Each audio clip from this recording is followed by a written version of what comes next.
Overflow family. This is your girl, Dr. Toy. Thank you so much for joining me again for another Healing Overflow with Dr. Toy. Don't forget to like our Facebook page, Healing Overflow. If you want to be notified of new videos when they come out, or if you want to watch some of the archives, go in and just dissect them and marinate in the videos. But also don't forget to share, because if you are getting something from it, you know someone else is. So let that healing overflow onto others. Email me at drtoyjones@gmail.com. Listen, if you're waiting for some topics, or you have some ideas and you want to share it, please email me, and your topic may be something that I address. Don't try to wait until I get to it. You never know. We want to be sure to address anything that you're thinking and feeling that could help you out. Don't forget to follow me on Twitter, Prof. Toya Jones, and like our WXCN Power Radio. That's how it sounds on the radio, so I got to say it just like that. All right, y'all, listen, let's get into the meat and potatoes. Not steak, I don't like steak, but so chicken and potatoes. Let's get into it. Our guest today on Healing Overflow with Dr. Toy, listen, she says she was depressed, bitter, angry, even suicidal as a result of unhealthy thinking patterns. This kept her in bondage until she aggressively pursued the healing of her mind. She even wrote a book about it, y'all. It's titled Hope Restored. And this book carries her message of restoring hope and healing and helping others experience a life of restoration. I cannot wait till y'all hear from her. So please put your virtual hands and your healing hands together for Nykia Tillman. Hey.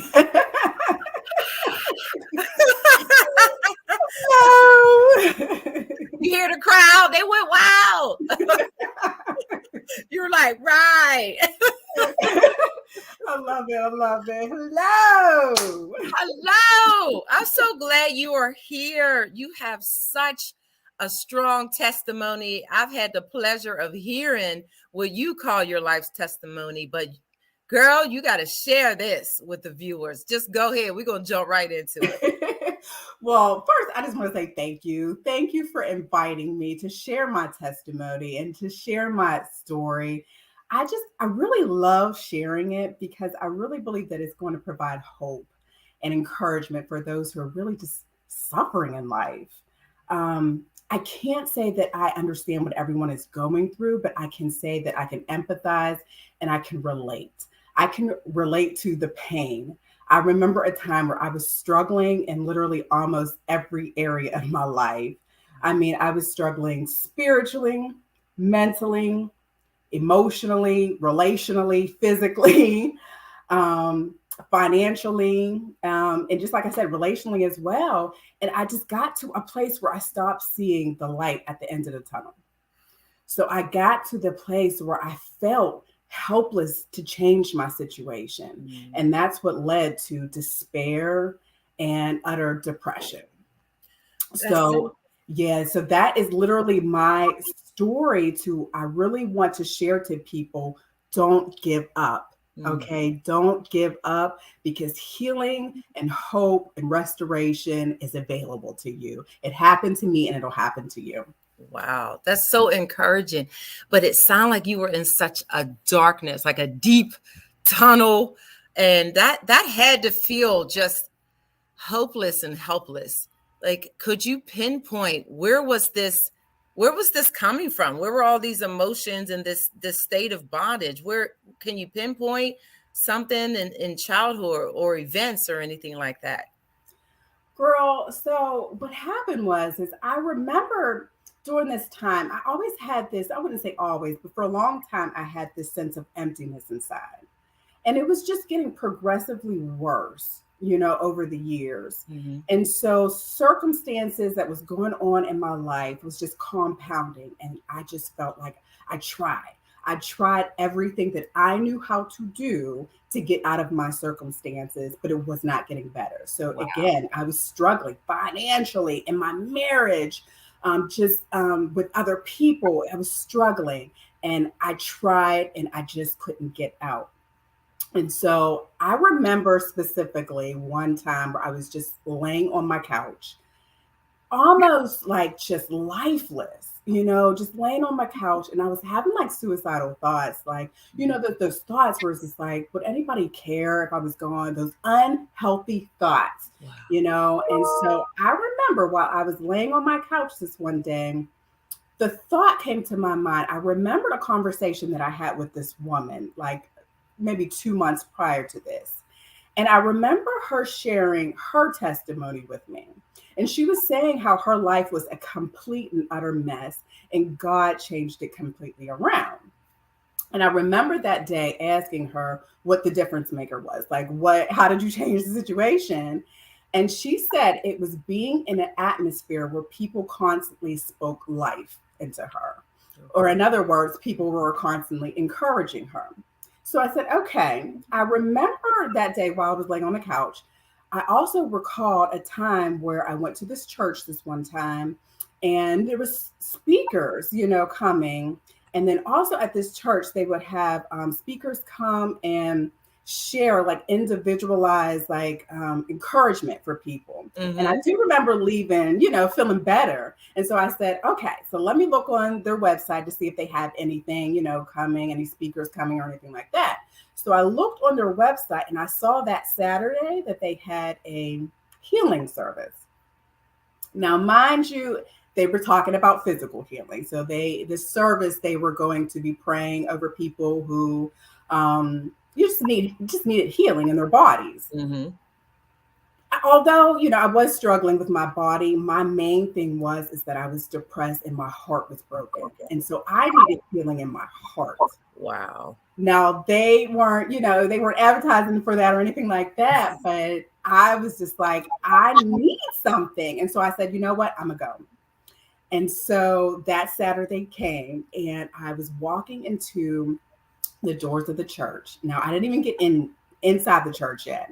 I just remember as I was walking in the church, I just whispered in my heart, not even out loud. I didn't say anything out loud to anybody. I just whispered in my heart to God. And I said, God, please heal my heart. And so I walked in and I'm filling out my information. And as I was filling out my information, this woman, she came over and she started to pray for me. So she's praying. And at the end of the prayer, she whispers in my ear, she says, God said that he's going to heal the beauty. Or no, God said that he's going to restore the beauty back in your heart. Woo! I got chills. How specific is that? Exactly. And I gasped, but I was just like, he heard me. Toya, so prior to this, I had this mindset that like maybe God hears my prayers, but who knows? It seemed like my prayers were just bouncing off the walls, and I don't know if he was distant or upset with me or whatever. But like these are the thoughts that I had, because of my circumstances. But girl, this day I knew that he heard me. He heard me. That was plain. Yes, it was plain. He heard me. He saw me. And Toya, I knew that he cared, Wow. and I knew that he was going to do something, to change. So literally my hope was restored because I felt as though this is not the end of my story. Wow. So just to, so there was more that happened at this healing service, and I left and I just felt like I felt loved by my creator. Yeah. And so I'm like, I am loved, and I felt lighter than I had in a long time. And so I remember calling my husband and a few friends and was like, I just got healed and delivered from heaviness, and this emptiness. And I remember a friend asked me a very vital question. She said, Nykia, what was the root of all this? How did you get here in the first place? Right.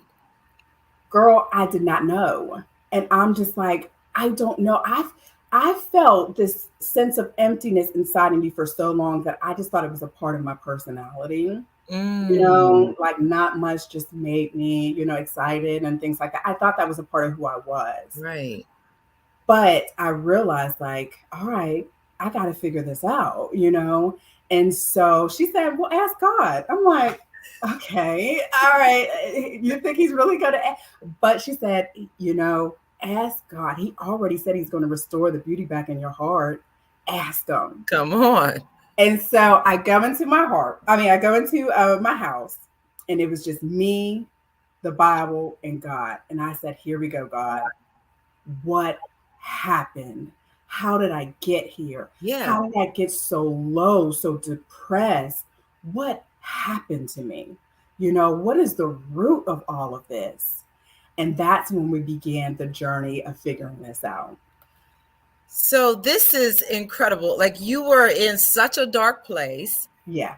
and depressed, suicidal. People ain't gonna miss me if I ain't here, which is like, are you kidding me? How many people would miss you? But Mm-hmm. when you're in that state of mind, when you're just so much in that dark place, you feel like you're rock bottom, Yes. and you can't like logically think, oh, perhaps my kids and my husband and my parents and all my wonderful friends will miss me. You can't get to that point. Right. I really respect that you said, I feel lighter after this service. Things feel better. But how did I get here in the first place so Mm-hmm. that I don't repeat this?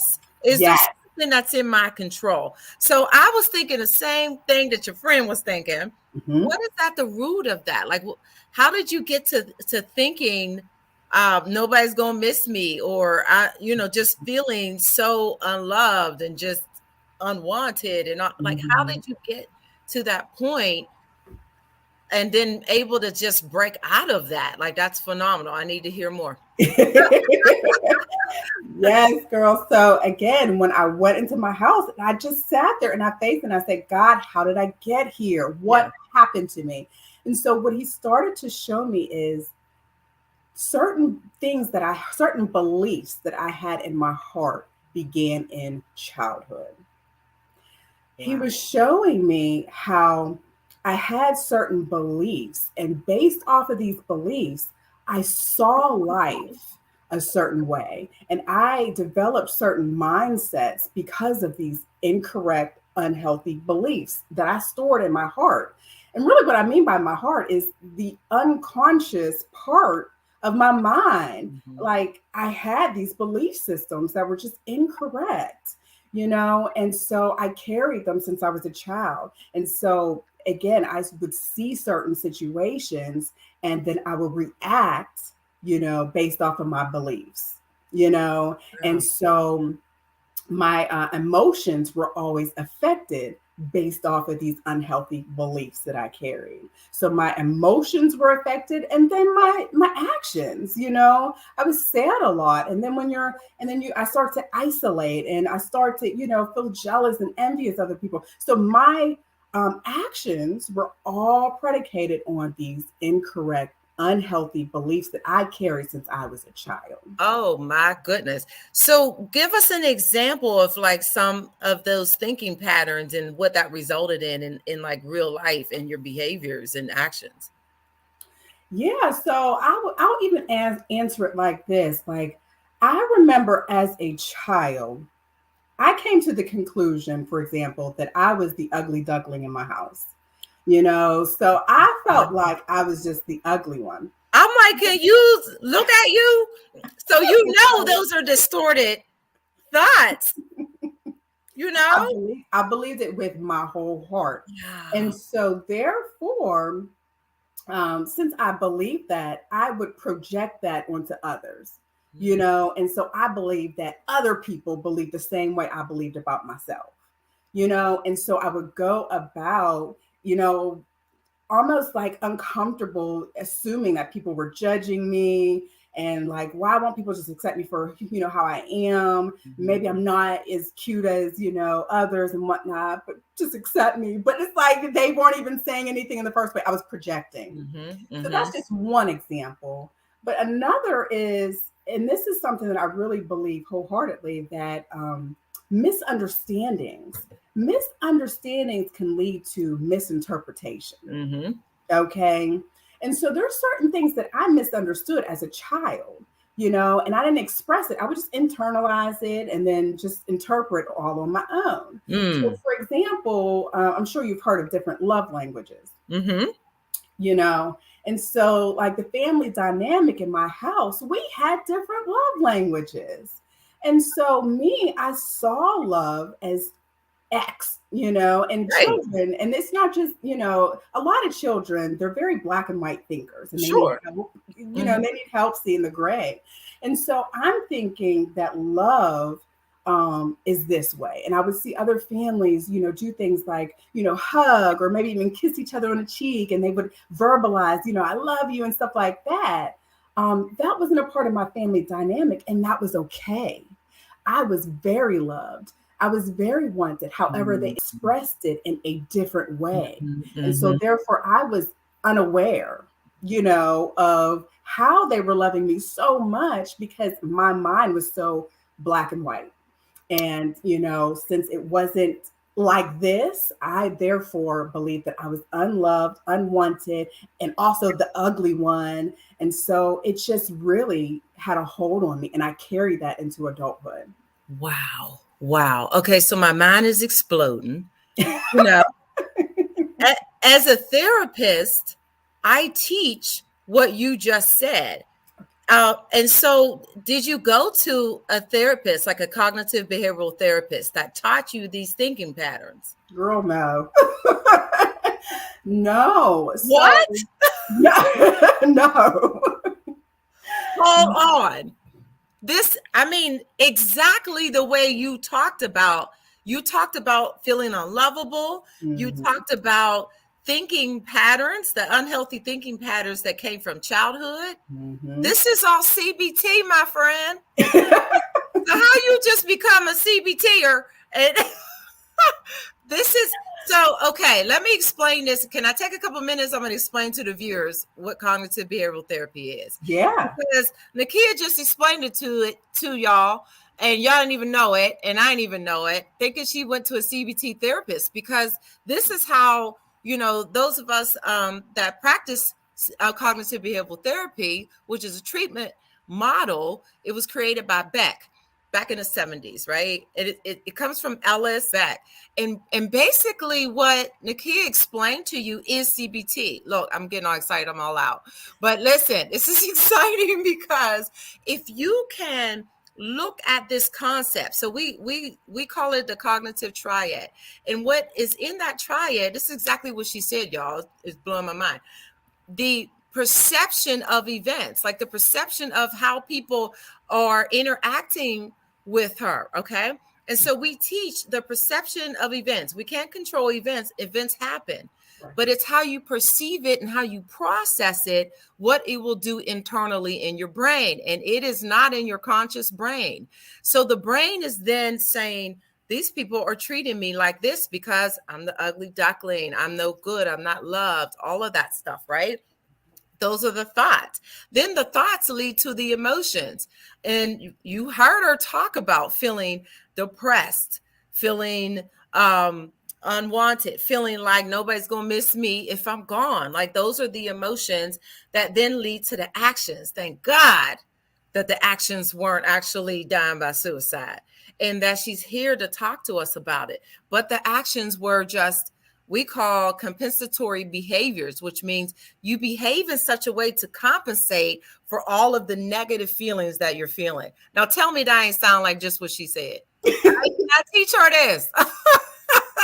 So I'm like, are you kidding me that you're coming out with sounding like you've been through CBT therapy? Mm-hmm. But that's really basically what it is. And so in cognitive behavioral therapy, or CBT, we interrupt, as the therapist, we interrupt the thinking patterns.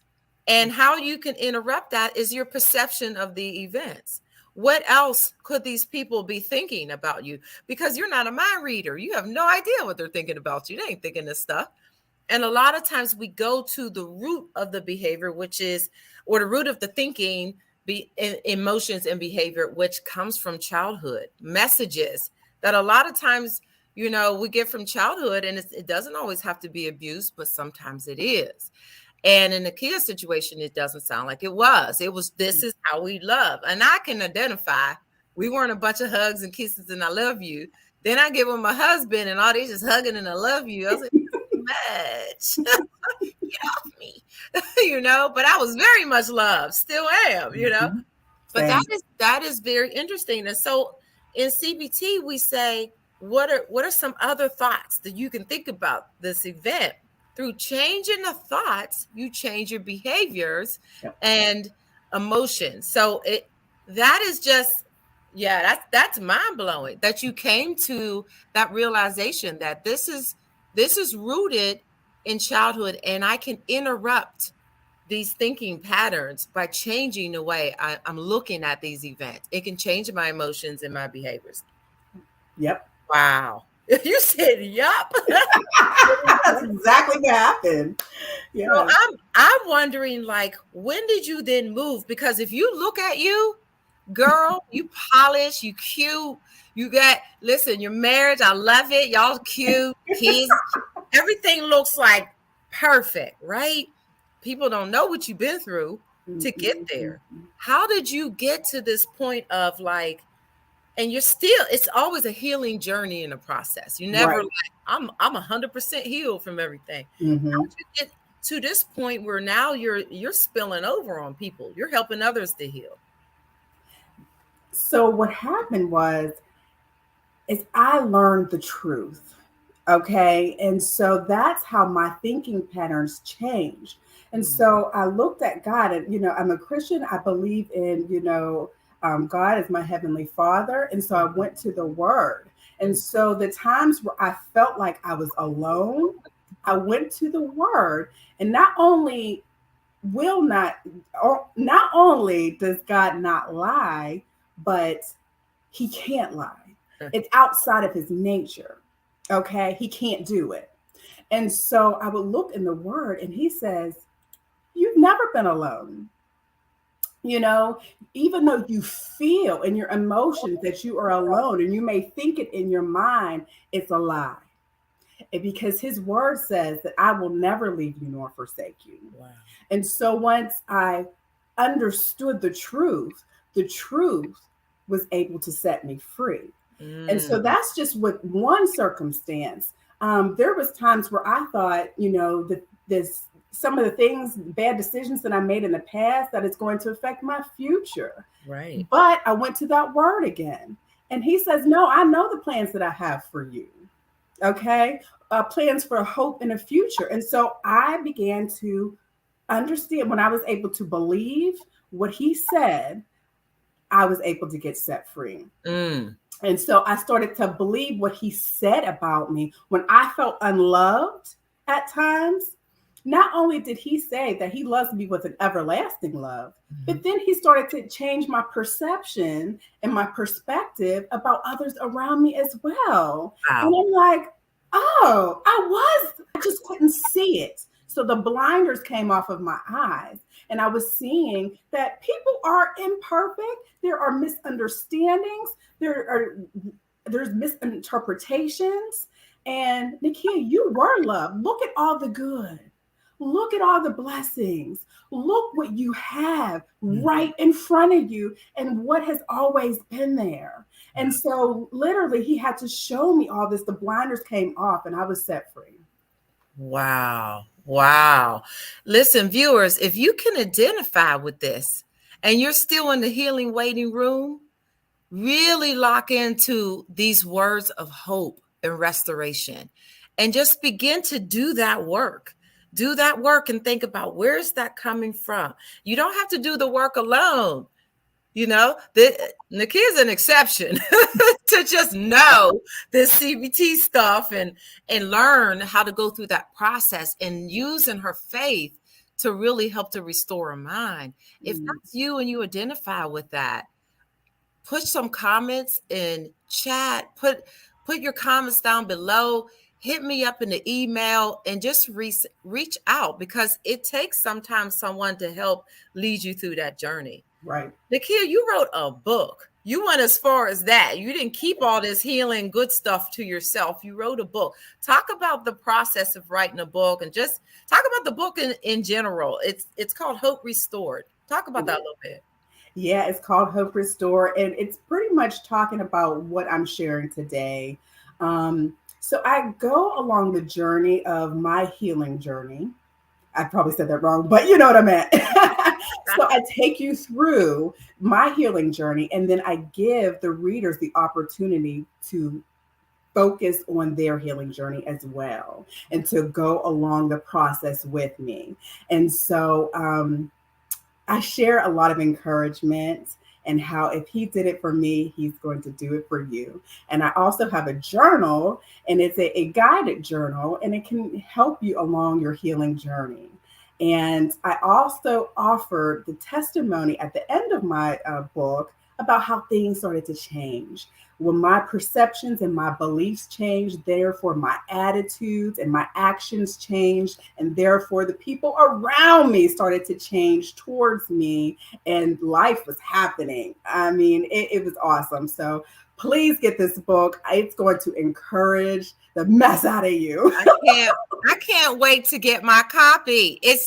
Listen, where can we get it? This is exclusive, hot off the press, because it's not even in the bookstores and Amazon yet. But tell us when it's coming out, and give us some exclusive access to your book. I want something special. Healing Overflow family, come on. So you can go on my website, and it is hoperestoredlife.com, and you can pre-order your copy now, today. You can order it. So I have the book, I have the journal, and then I have a bundle as well. But it's www.hoperestoredlife.com. Get your copy. It's so encouraging, and I really want to use my story to help encourage those who are struggling. Because that's how you began your healing, hearing someone else's story. Exactly. This is why this platform was created, and it's called Healing Overflow. When we heal, others around us get the overflow and they heal. And so through your testimony, your story, others will be healed just like you were. Exactly. Y'all, pre-order that book today. I'm about to get off right now and pre-order my book. I cannot wait to read it. The website is down below. Our author, Nykia Tillman, is right here, and Hope Restored is the name of the book. I am just overwhelmed, overjoyed. I'm overflowed. I'm gonna make it a verb. I'm overflowed. This was rich. As I call it, it was gold nuggets. Get y'all shovels and buckets and clean up. Thank you so much for coming and sharing everything. I know it's going to help other people. Amen. So listen, y'all, this is Healing Overflow with Dr. Toy. Thank you for joining us again today. Don't forget to like my Healing Overflow Facebook page. I want to hear from you too. Drop me a line. Tell me if these Healing Overflow videos are helping you and others. Don't forget to share them on the Healing Overflow Facebook page, but email me at drtoyjones@gmail.com, like our WXCM Power Radio. And I will see you again and again and again. Keep healing so that your healing may overflow onto others. Thank you, y'all.